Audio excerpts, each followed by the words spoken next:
Salam cerdas selaras para tandapan di mana saja berada, baik di alam skala maupun di skala, yang di surga maupun yang lagi di neraka.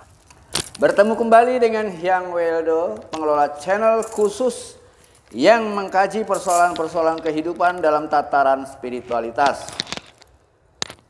Kali ini kita kedatangan tamu dari Bandung, Kang Mamat. Selamat datang Kang Mamat. Apa kiranya yang mendorong Kang Mamat jauh-jauh datang dari Bandung untuk singgah di Surabaya? Rahayu ya. Rahayu. Perkenalkan, nama saya Muhammad Maulana dari Bandung. Ya. Tujuan dan maksud saya dari Bandung ke Surabaya itu karena ada satu petunjuk yang Bagaimana itu ceritanya, petunjuk itu? dalam hidup saya banyak mengalami kesulitan dan kegagalan gitu ya. Oh begitu ya. Terus menerus. Nah, saya sempat bingung dan saya memohon petunjuk sama Tuhan. Oh gitu. Ya, kalau memang benar Tuhan itu ada, tolong beri aku petunjuk jalan yang lurus. Jalan gitu yang ya. lurus. Terus apa yang terjadi kemudian?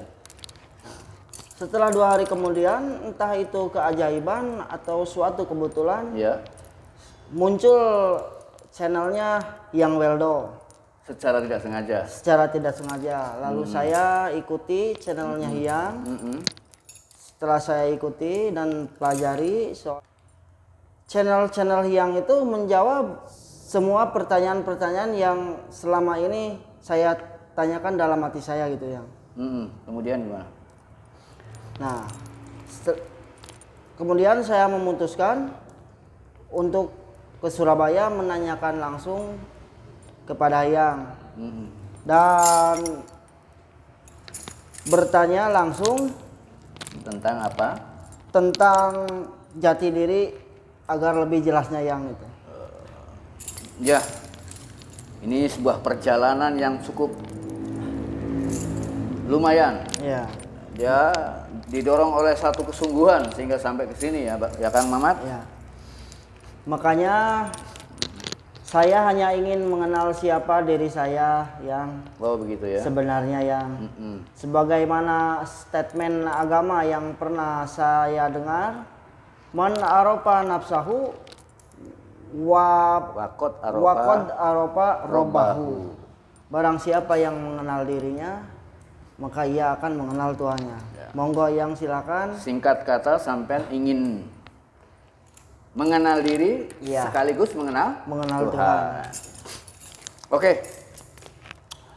Sahabat-sahabatku sekalian,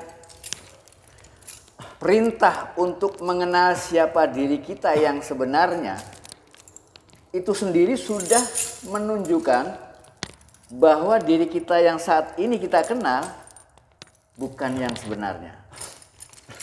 Dan dengan demikian kita harus menyadari bahwa diri kita yang sebenarnya saat ini hanya sekedar segumpal daging berada di alam fisika yang terbatas. Sedangkan Tuhan berada di alam metafisika yang tidak terbatas. Jelas jadi nggak mungkin kita bisa berhubungan dengan Tuhan. Karena berbeda dimensi. Untuk melakukan hubungan antara kita sama-sama di alam fisika seperti saat ini, kita nggak membutuhkan alat apa-apa. Kita bisa bercengkerama secara langsung, secara fisika. Ketika saya berbicara, sampean langsung mendengar. Namun, sekalipun kita berada di alam fisika yang sama, apabila jarak antara Hyang dengan Kang Mamat berjauhan, misalnya Kang Mamat di Bandung, bisakah kita berbicara secara fisika? Tidak bisa. Dibutuhkan alat atau sarana.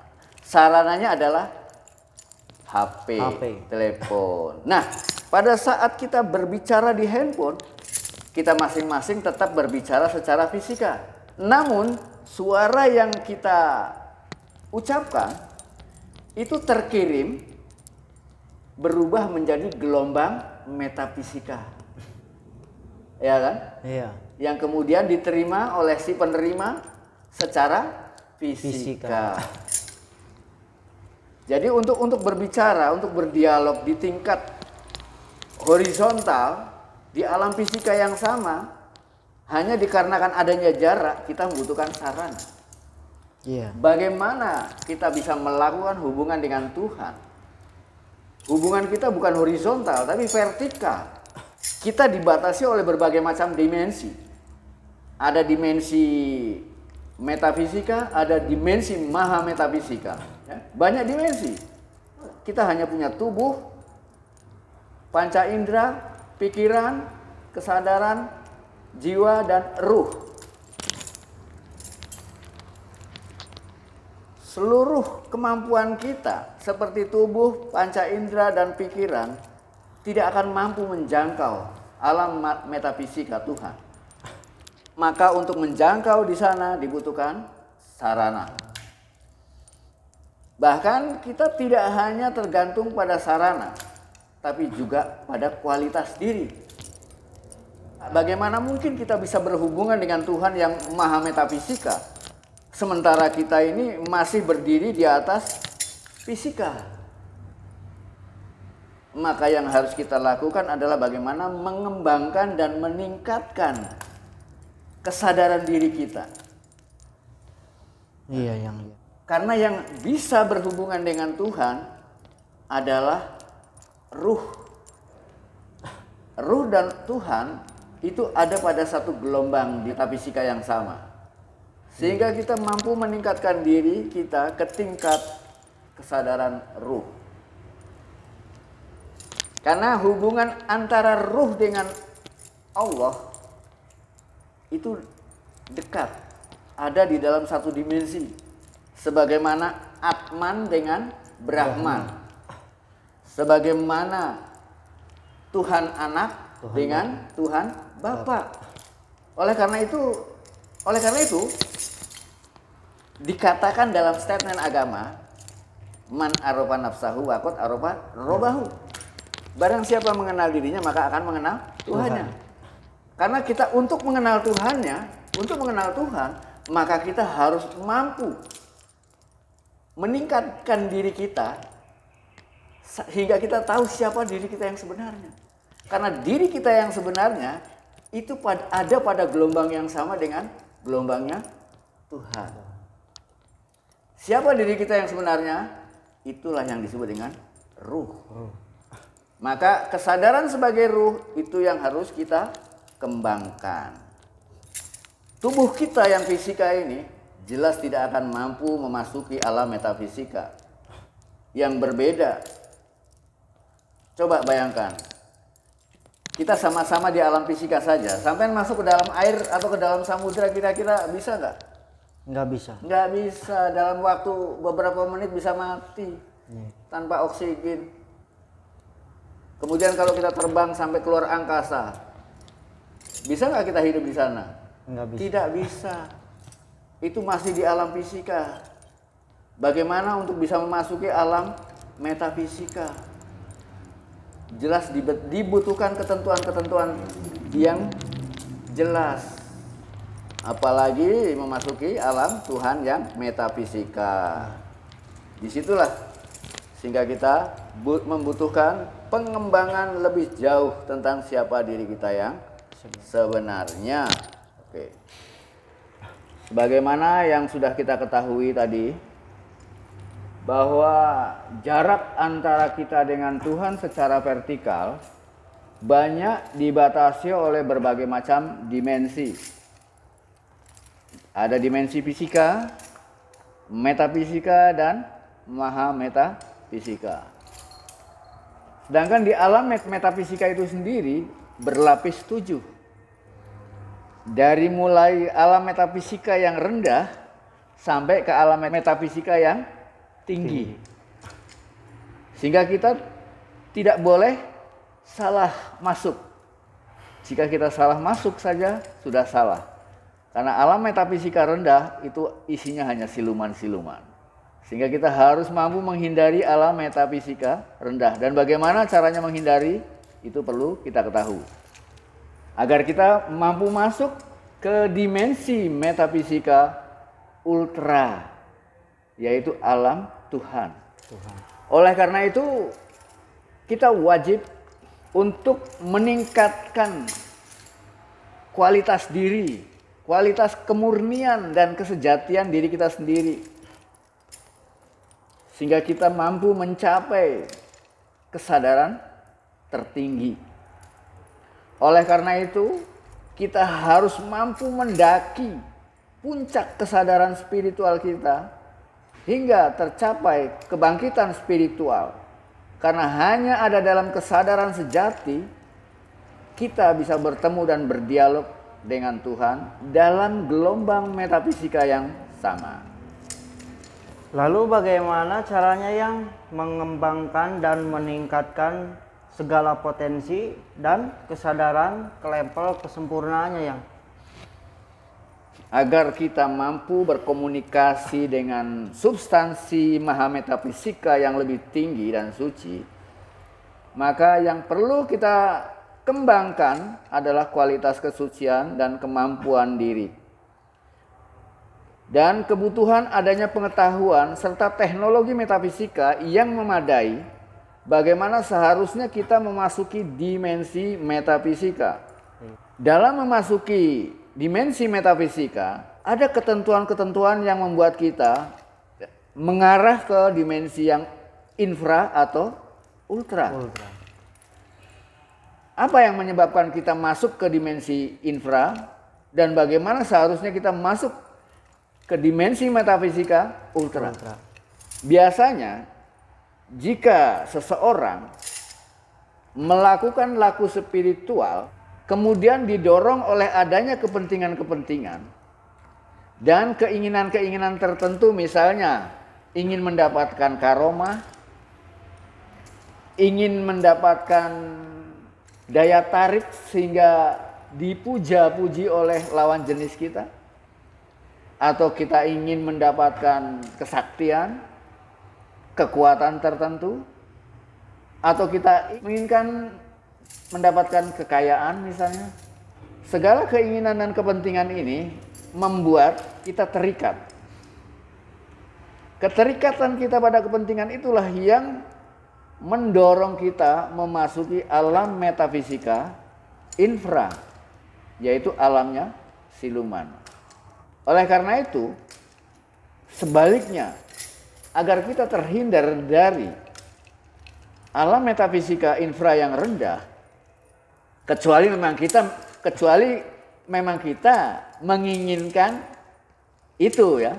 Iya. Tapi bagi seorang spiritualis yang benar-benar ingin mengetahui siapa diri yang sebenarnya dan ingin mengenal Tuhan yang lebih dekat, maka kita harus mampu menghindari agar tidak masuk ke alam metafisika yang rendah. Terjerumus gitu yang. Iya. Nah, oleh karena itu, sebaliknya, agar kita terbebas dari segala macam keterikatan, maka lakukanlah perjalanan spiritual, lelaku spiritual ini tanpa dorongan apa-apa, tanpa kepentingan apa-apa dan tanpa keinginan apa-apa. Sehingga alam metafisika yang kita masuki adalah alam metafisika ultra, alamnya Tuhan. Karena ada 7 dimensi ya, di alam metafisika, dari mulai yang infra sampai yang ultra. Oleh karena itu dibutuhkan kewaspadaan terhadap keinginan kita sendiri. Iya. Ya, jadi kita ingin memasuki metafisika ultra yang suci dan memerdekakan, maka capailah alam metafisika ultra dengan tanpa dorongan keinginan dan kepentingan apa-apa. Kembali lagi ya, tentang hubungan manusia dengan Tuhannya. Apa mungkin yang ada cara yang lebih baik dalam mengenal dan berkomunikasi yang lebih dalam terhadap Tuhan itu sendiri, yang? Tentu saja sangat mungkin untuk berdialog dan mengenal lebih baik terhadap Tuhan. Tentunya harus dengan sarana-sarana tertentu. Sekalipun dalam kenyataan yang sebenarnya tidak ada keterpisahan antara manusia sebagai pemujanya dengan Tuhan yang dipujanya. Namun dikarenakan adanya keterbatasan di dalam diri manusia itu sendiri, sehingga terciptalah jarak dan dimensi-dimensi. Oleh karena itu, untuk mendapatkan hubungan dan komunikasi yang lebih baik dan memadai, dibutuhkan sarana dan ketentuan-ketentuan metafisika.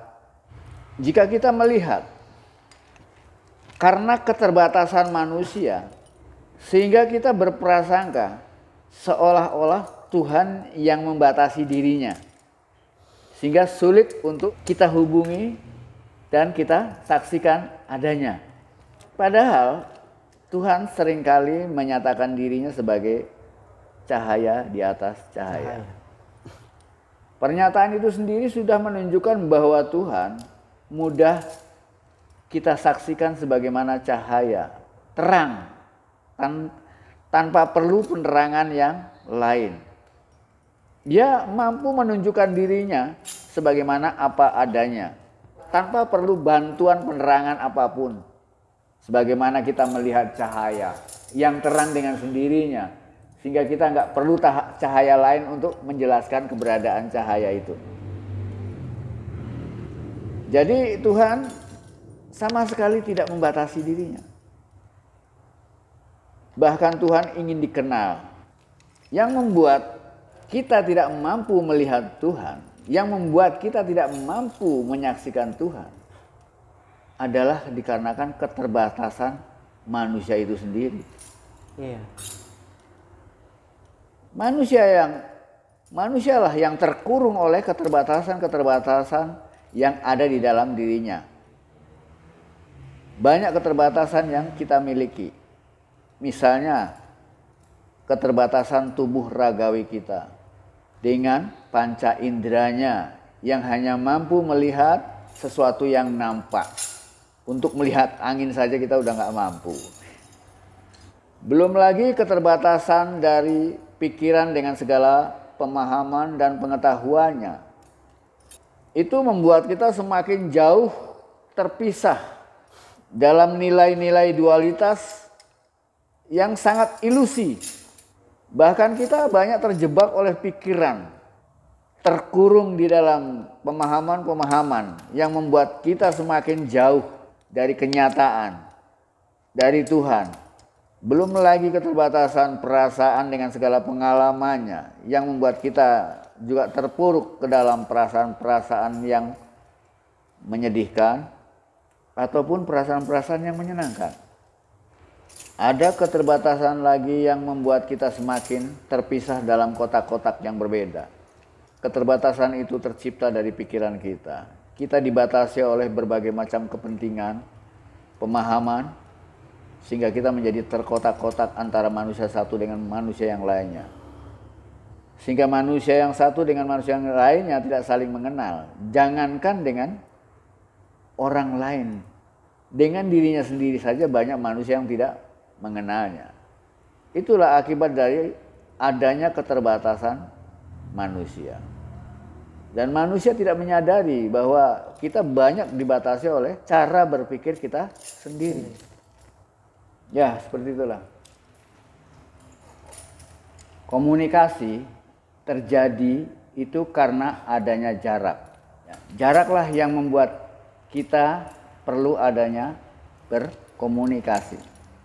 Sedangkan jarak itu bermacam-macam. hubungan antara manusia saja ketika berjarak dibutuhkan adanya sarana agar tetap ada komunikasi. Jangankan dengan Tuhan, dengan sesama manusia saja, ketika kita berjauhan dalam kota yang berbeda, maka kita tidak mampu berdialog secara fisika. Kita tidak mampu berdialog secara langsung tanpa alat-alat. Maka dalam dialog yang berjarak tadi dibutuhkan alat atau sarana-sarana tertentu. Dari mulai sarana yang paling rendah kualitasnya, paling rendah cara berhubungannya, itu menandakan rendahnya teknologi dan rendahnya hubungan emosional.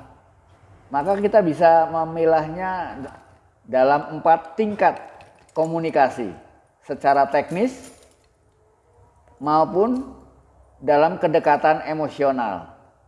Secara teknis ada 4 teknis, ada 4 cara, dari cara yang paling rendah hingga ke cara yang paling tinggi dan bermutu. Hubungan antara kita, hubungan yang paling rendah, alat yang paling buruk dalam berkomunikasi yang berjarak adalah surat menyurat. Dan surat menyurat merupakan cara berhubungan yang paling buruk, paling rendah dari semua teknis yang lebih baik. Karena dalam surat menyurat, kita tidak secara langsung mendapatkan balasan atau kejelasan. Dalam surat menyurat, kita setelah selesai menulis surat, kita masukkan ke dalam amplop, kemudian kita kasih perangko, kemudian kita kirimkan. Kita tidak tahu pasti apakah surat kita sampai kepada tujuan atau hilang. Dan kita juga tidak tahu pasti kapan kira-kira surat kita dibalas, mendapatkan balasan. Nah, hubungan surat menyurat ini bisa kita jadikan metafor sebagaimana hubungannya para penganut agama dengan Tuhannya. Apa yang dilakukan para penganut agama terhadap Tuhannya adalah hubungan sama seperti hubungan surat menyurat. Karena ketika manusia mencoba untuk berdialog dengan Tuhan, ketika manusia mencoba berdoa kepada Tuhan, jangankan untuk mengetahui balasannya, untuk mengetahui bahwa dialog kita tuh didengarkan atau tidak, sampai atau tidak doa kita ke telinga Tuhan, itu kita tidak tahu. Itu satu pertanda hubungan kita, hubungan manusia di tingkat agama sangat buruk. Karena kita tidak tahu apakah doa kita diterima, apakah doa kita disampai di telinga Tuhan, dan lebih tidak tahu lagi kapan doa kita dibalas. Inilah bentuk komunikasi yang paling rendah yang ada pada para penganut agama terhadap Tuhannya. Tuhan memang maha mendengar. Mungkin semua yang kita doakan didengar oleh Tuhan. Tapi apakah kita mampu mendengarkan balasan? Apakah kita mampu mendengar jawaban yang diberikan Tuhan pada doa kita? Maka bentuk komunikasi yang semacam ini sangat buruk. Seharusnya kita meningkatkan bentuk komunikasi yang kepada bentuk yang lebih tinggi secara teknis. Yang tadinya tidak jelas menjadi jelas. Kalau alatnya saja rendah, itu kan secara teknis surat menyurat kan rendah. Iya. Harusnya kita meningkatkan lebih baik. Secara teknis kita harus meningkatkan bentuk hubungannya. Otomatis dibutuhkan sarana yang lebih mahal. Lebih canggih ya. Lebih canggih dan lebih bergengsi. Ya, satu misal saja. Kita bisa menggunakan sarana yang lebih baik adalah dengan telepon. Sehingga ketika kita telepon, kita bisa langsung mendapatkan jawaban. Sekalipun hanya miss call, kita tahu, oh, gak ada orang. Oh, orangnya sibuk. Ada jawaban. Ya. Jawaban bisa kita terima langsung. Dialog bisa terjadi dua arah. Ini adalah merupakan bentuk komunikasi yang lebih baik daripada surat menyurat. Jelas bentuk komunikasi yang semacam ini dibutuhkan sarana dan kita harus tahu bagaimana mendapatkan sarana itu. Jika surat menyurat itu adalah bentuk hubungan orang-orang agama, orang-orang yang masih terikat pada syariat, orang-orang yang masih pada tingkat yang paling dasar, maka ketika kita mau dan ingin meningkatkan bentuk hubungan kita dengan Tuhan menjadi lebih baik secara teknis maupun secara emosional, maka kita harus mulai mempersiapkan segala perangkat yang dibutuhkan untuk mengadakan komunikasi yang lebih baik sebagaimana telepon tadi. Nanti mungkin akan Hyang jelaskan bagaimana mempersiapkan hubungan yang semacam ini. Yang kedua ini, hubungan yang kedua ini yang lewat telepon ini ada di tingkat torekot. Torekot. Iya. Dulu Hyang ketika masih di tingkat torekot, komunikasi Hyang dengan Tuhan itu sangat dua arah. Sekalipun hanya suara yang terdengar. Karena hubungan lewat telepon itu hanya suara saja yang terdengar. Itu hubungan yang lebih baik dari surat menyurat. Iya. Nah, hubungan di tingkat hakikat, di tingkat esensial epistemologis, itu tidak hanya mendengar suaranya. Tidak hanya lewat telepon, tapi kita juga bisa lewat video.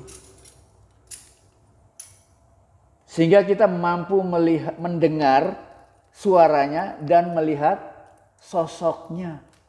Tapi tetap apa yang kita lihat tidak secara langsung. Kita melihatnya lewat alat. Lewat apa? Alat. Sarana. Lewat screen, lewat layar. Iya kan? Iya. Tapi itu lebih baik daripada telepon. Video call itu lebih baik daripada telepon. Telepon lebih baik dari surat menyurat. Nah, ada hubungan yang lebih baik lagi dari video call. Dan hubungan yang lebih baik dari video call adalah di tingkat makrifat. Yaitu sudah hubungannya face to face. Seolah-olah hubungan kita dengan Tuhan sudah bisa terjadi secara fisika. Berhadapan ya. Berhadapan, tidak lagi metafisika. Kita betul-betul menyaksikan, mengalami. Oleh karena itu, kita jangan hanya puas dengan surat menyurat yang tidak jelas. Kita harus mampu meningkatkan pengetahuan kita. Pengetahuan manusia di tingkat agama itu hanya mendengar, baru katanya. Iya. Orang-orang di tingkat agama, apapun yang diketahui baru dari membaca dan mendengar. Semua pengetahuan yang diperoleh lewat membaca dan mendengar itu bukan ilmu pengetahuan. Baru katanya. Kita tahu karena membaca, kita tahu karena mendengar. Tapi belum mampu membuktikan sendiri. Sama seperti apa yang Hyang katakan ini. Apa yang Hyang katakan saat ini? Bullshit. Bisa benar, bisa salah. Karena kamu baru mendengar dari apa yang Hyang bicarakan. Baru katanya. Baru katanya Hyang. Iya. Tapi kamu bisa membuktikan sendiri apa yang Hyang katakan. Yang bisa mengatakan bahwa kopi ini manis. Iya. 1000 kali Hyang mengatakan kopi ini manis, gak ada gunanya, bullshit. Sebelum sampean ikut mencicipi kopi yang Hyang minum. Mengalami ya yang. Jadi yang disebut pengetahuan bukan hanya diperoleh lewat mendengar atau membaca. Tapi ilmu pengetahuan itu harus diperoleh lewat menyaksikan. Dan bahkan yang lebih paling utama adalah lewat mengalami. Itu baru ilmu pengetahuan yang sesungguhnya. Kalau ilmu pengetahuan di tingkat pertama itu yang disebut dengan ilmu yakin. pengetahuannya hanya diperoleh dari mendengar dan membaca. Itu bullshit. Maka pengetahuan yang kedua adalah yang disebut dengan ainul yakin. Artinya dia mampu melihat, sudah mampu melihat. Dan pengetahuan yang ketiga adalah orang-orang yang mengalami. Nah, orang-orang yang mengalami inilah orang-orang yang benar-benar memiliki pengetahuan yang sebenarnya. Pengetahuan yang hak. Ini yang disebut dengan hakul yakin. Orang-orang yang memiliki pengetahuan yang hak inilah yang seharusnya menyampaikan apa yang diketahuinya. Orang-orang yang sudah berpengalaman inilah yang seharusnya menyampaikan apa yang sudah menjadi pengalamannya. Bukan hanya bermodalkan pendengaran dan penglihatan. Bukan hanya mendengar dan membaca. Kita kadang-kadang berbicara terlampau jauh, seolah-olah kita sudah mengalaminya. Padahal kita baru mendengarnya dari membaca dan ini. Jadi, kenapa kita harus meningkatkan komunikasi kita dengan Tuhan? Kenapa kita juga harus meningkatkan kualitas kedekatan emosional kita dengan Tuhan? Agar Tuhan betul-betul adanya kita buktikan lewat mengalami. Bukan hanya katanya, bukan angan-angan ya. Iya, sehingga banyak orang menganggap Tuhan itu mitos. Dan ada orang yang mengatakan Tuhan itu ada, tapi nggak bisa dialami. Yang mengatakan siapa? Yang mengatakan mereka yang masih terbatas. Tuhan itu jelas, maha jelas. Tuhan tidak membatasi diri. Tuhan bagaikan cahaya yang terang. Tuhan selalu ada. Sehingga keberadaannya bisa disaksikan oleh siapapun juga. Tergantung kemampuan kita.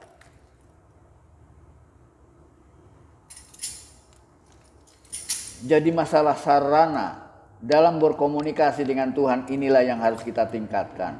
Dan bukan hanya itu saja. Kita perlu adanya kedekatan emosional kita dengan Tuhan. Tanpa adanya kedekatan emosional, maka bentuk komunikasi pun menjadi tidak mesra. Komunikasi antara para pedagang jelas tawar-menawar tentang keuntungan. Iya. Sedangkan komunikasinya antar dua orang yang saling mencintai sangat berbeda. Kedekatan emosional seorang pedagang dengan seorang pecinta jelas berbeda. Kedekatan emosional seorang pedagang dengan seorang anak terhadap bapaknya atau seorang kekasih terhadap yang dicintainya berbeda. Maka di samping kita juga harus mampu meningkatkan secara teknis hubungan kita dengan Tuhan, tapi kita juga harus meningkatkan kualitas kedekatan emosional kita dengan Tuhan. Otomatis kita juga harus meningkatkan kualitas pengetahuan kita terhadap Tuhan. Bukan hanya mendengar keberadaannya, bukan hanya melihat dengan mata kita, tapi juga harus mengalaminya. Sehingga keberadaan Tuhan betul-betul ada. Sebagaimana yang dikatakan dalam statement-statement Tauhid. Bahwa Tuhan itu wujud, kidam bako muhalafatul lid hawadisi. Di tingkat pertama Tuhan mengatakan aku ada. Maka aku ini wujud. Karena dia berwujud bisa disaksikan, bisa dialami. Maka seharusnya kita mulai mendekati ke tingkat itu. Kalau kita mau secara total mengenal Tuhan, mengenal diri kita, mengenal kenyataan dan mengenal Tuhan. Kenapa yang berbicara Tuhan dengan istilah Tuhan?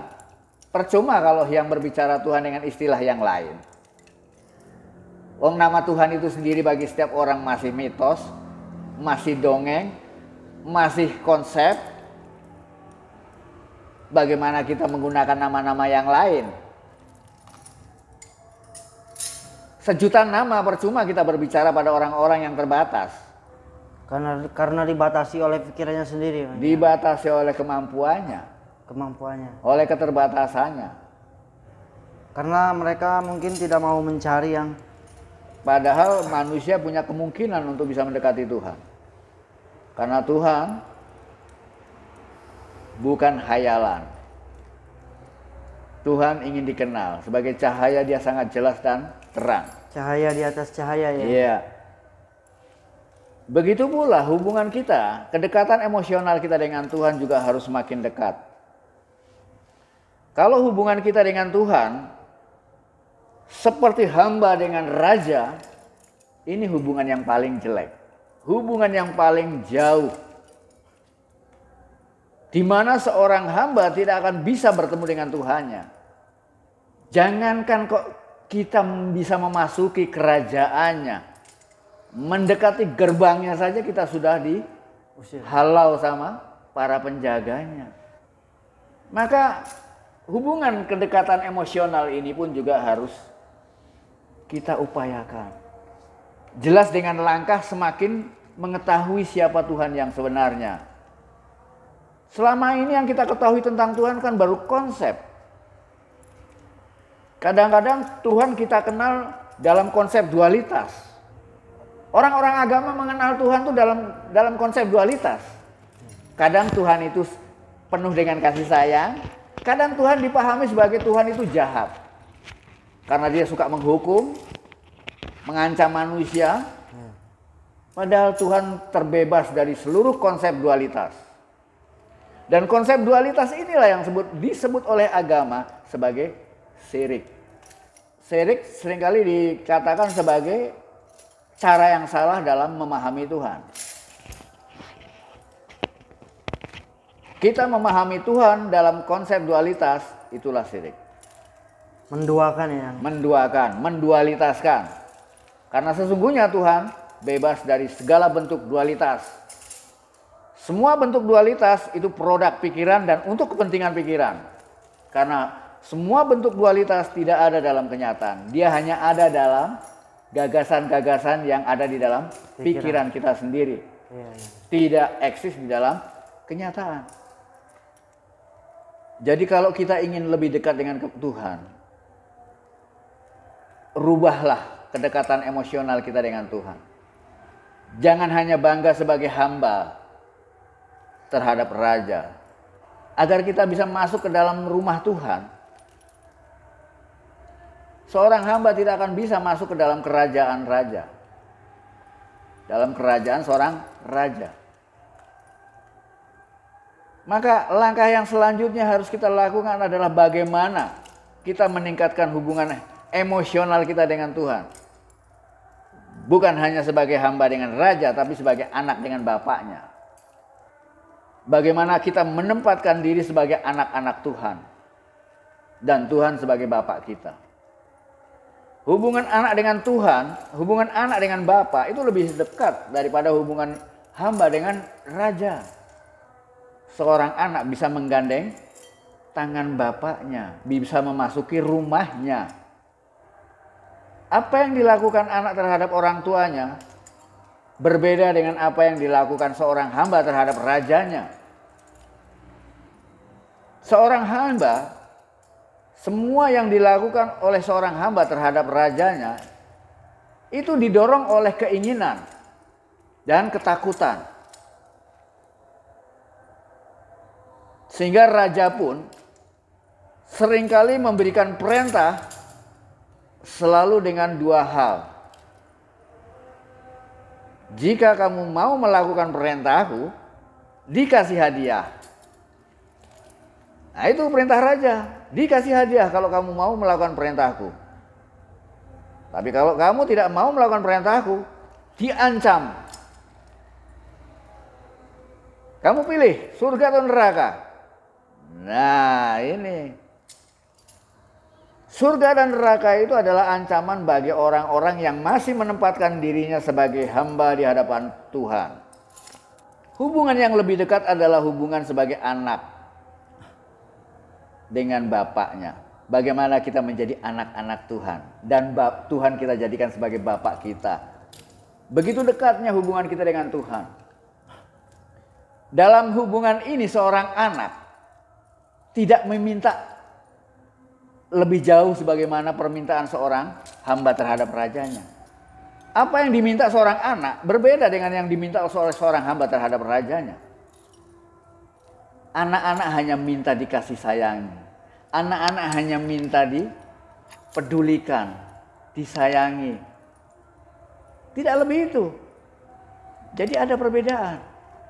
Hubungan anak dengan bapak adalah hubungan di tingkat tarikat. Sedangkan hubungan hamba dan raja itu hubungan di tingkat agama, di tingkat syariat, di tingkat struktural. Sedangkan hubungan di tingkat sebagai anak dan bapak itu hubungan metodologikal.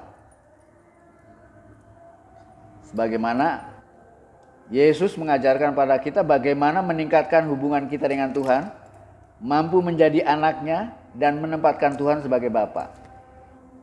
Dan ada hubungan yang lebih tinggi dari sekedar hubungan antara anak dengan bapak. Kalau seorang anak mampu masuk ke dalam rumah bapaknya, tapi seorang anak tidak mampu masuk ke dalam kamar bapaknya. Ya kan? Iya. Agar kita bisa masuk ke dalam kamar bapaknya, ya kita harus menjadi kekasihnya. Bagaimana menjadikan Tuhan sebagai kekasih kita?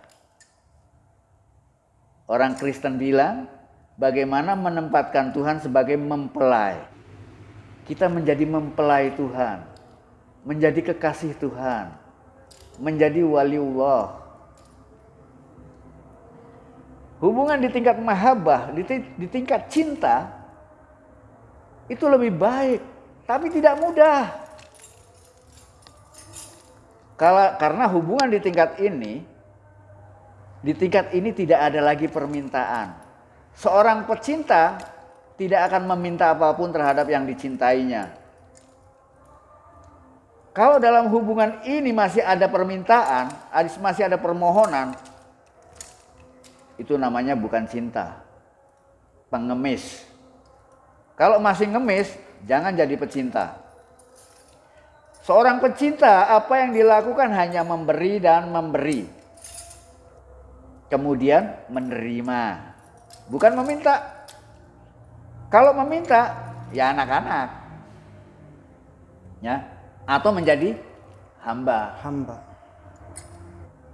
Di tingkat cinta, di tingkat mahabbah, tidak ada lagi permintaan. Yang ada cuma menerima. Menerima beda dengan meminta. Menerima itu artinya apapun yang diberikan oleh orang yang kita cintai, dalam sekecil apapun kita terima dengan penuh kehormatan, penuh dengan kebanggaan. Karena sekalipun kerikil, karena dia pemberian dari orang yang kita cintai, maka kerikil itu kita tempatkan pada tempat yang mulia. Elek-elek ini pemberiannya orang yang gak saya cintai. Nilainya bukan pada barang yang diberikan, tapi pada cinta yang ada di baliknya. Ini seorang yang betul-betul mencintai Tuhan. Maka hubungan di tingkat ini yang disebut dengan hubungan hakikat. Hubungan di tingkat esensial meta epistemologis. Nah, itu istilahnya yang Wildo. Sedangkan hubungan yang lebih tinggi dan paling tinggi adalah hubungan di tingkat substansial meta-ontologis. Orang-orang beragama menyebutnya hubungan makrifat, hubungan jenana, hubungan gnosis, hubungan di tingkat arahat. Bagaimana hubungan kita di tingkat ini? Apakah sebagai dua orang kekasih? Tidak lagi.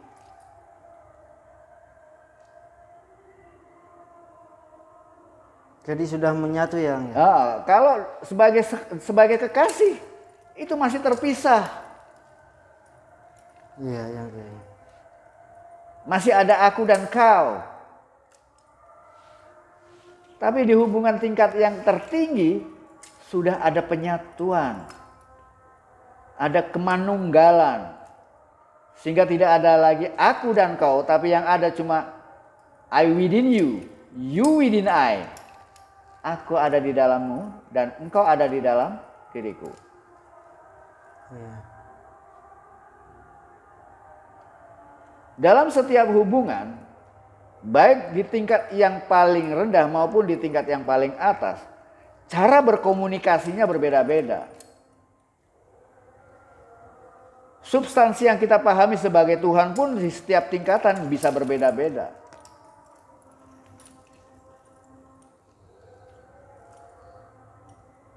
Oleh karena itu, kalau kita ingin berbicara tentang spiritualitas, ya kita berbicara tentang hubungan kita dengan Tuhan. Ilmu yang diwariskan Nabi adalah ilmu mengenal Tuhan. Bukan ilmu tentang agama. Tapi ilmu mengenal Tuhan dan bagaimana caranya mendekati Tuhan. Dan ini orang-orang ini yang disebut dengan orang-orang yang berilmu. Orang-orang yang berpengetahuan tinggi. Artinya berpengetahuan tinggi, dia mampu melihat secara keseluruhan. Artinya bukan hanya menyaksikan tapi juga mengalami. Ini hubungan di tingkat yang tinggi, ya.